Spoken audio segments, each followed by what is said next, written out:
Selamat pagi, saya Francisca Angelia Yohanita, kelas 2C, Program Studi Pendidikan Bahasa Inggris.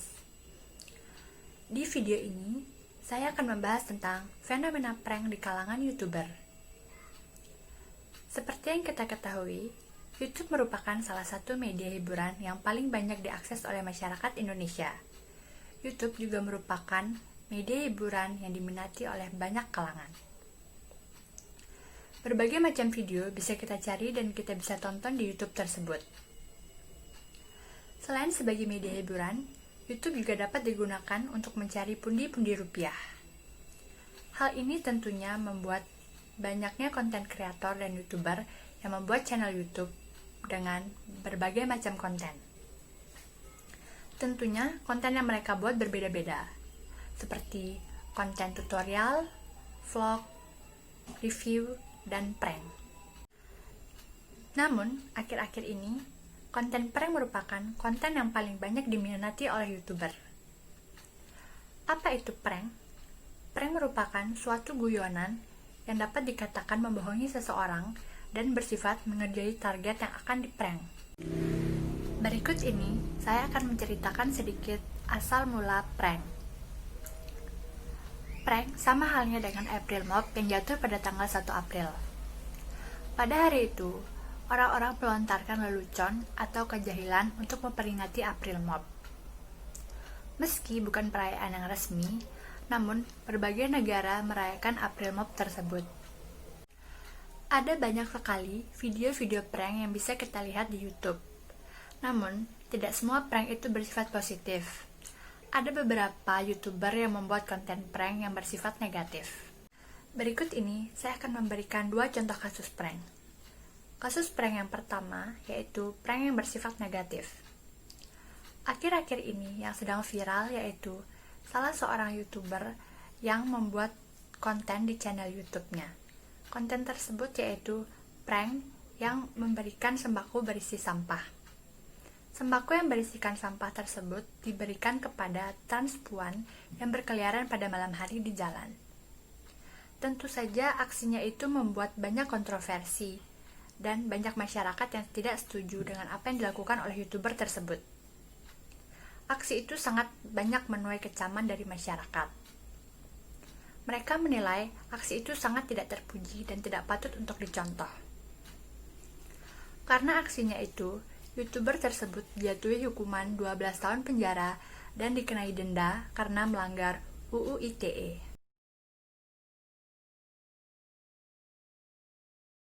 Mau di situ aja. Nih. Hai. Nih ngomong dulu tuh. Gimana tarikan hari ini? Masih sepi. Masih sepi.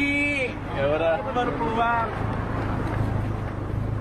Nih, sampai di foto dulu. Makasih jazakumullah ya. Iya. Ya. Bagi-bagi tuh buat temen-temennya. Dan contoh prank yang kedua yaitu prank yang bersifat positif. Seperti yang dilakukan oleh selebriti tanah air yaitu Mbak Im Wong.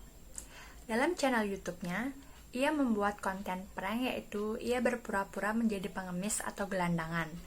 Lalu, ia pergi ke suatu tempat yang banyak dikunjungi oleh orang-orang.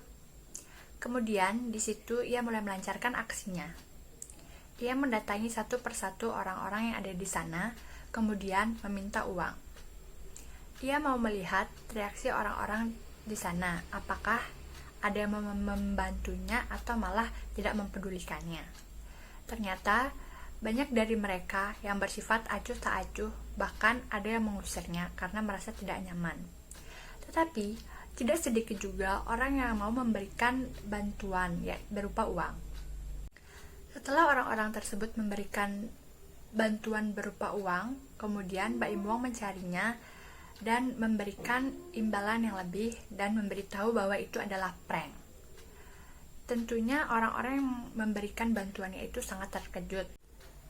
Ia membuat konten YouTube tersebut karena ia ingin melihat di zaman sekarang ini apakah masih ada orang yang mau peduli dengan sesama dan mau membantu orang yang kesusahan.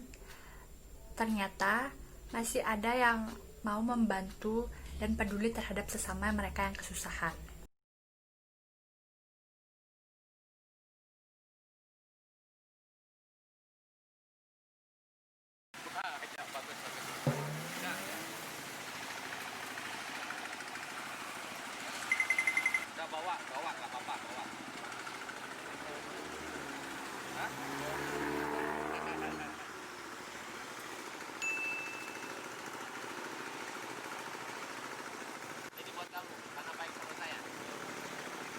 habis.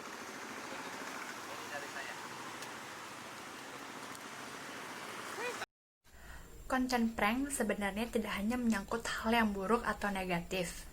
Namun, sangat disayangkan, akhir-akhir ini para YouTuber banyak menggunakan konten prank ini untuk hal yang negatif. Memang, video-video prank yang dibuat oleh para YouTuber hanya untuk sekadar menghibur saja. Tetapi, tidak sedikit juga para YouTuber yang membuat konten prank yang bisa merugikan orang lain. Kita, sebagai generasi muda, seharusnya bisa membuat konten yang lebih bermanfaat dan bisa menyebarkan konten yang bersifat positif ke semua kalangan, agar kita bisa dicontoh oleh banyak masyarakat. Selain itu, negara juga diharapkan ikut turut serta dalam membimbing dan memastikan penyebaran konten-konten yang bersifat negatif. Mengarahkan anak bangsa dan generasi muda untuk lebih membuat konten yang positif demi kemajuan bangsa. Ada satu yang perlu diingat, bercandalah sewajarnya saja. Boleh bercanda, asalkan jangan berlebihan. Jangan sampai menimbulkan dampak negatif, apalagi membahayakan orang lain. Sekian video ini, terima kasih.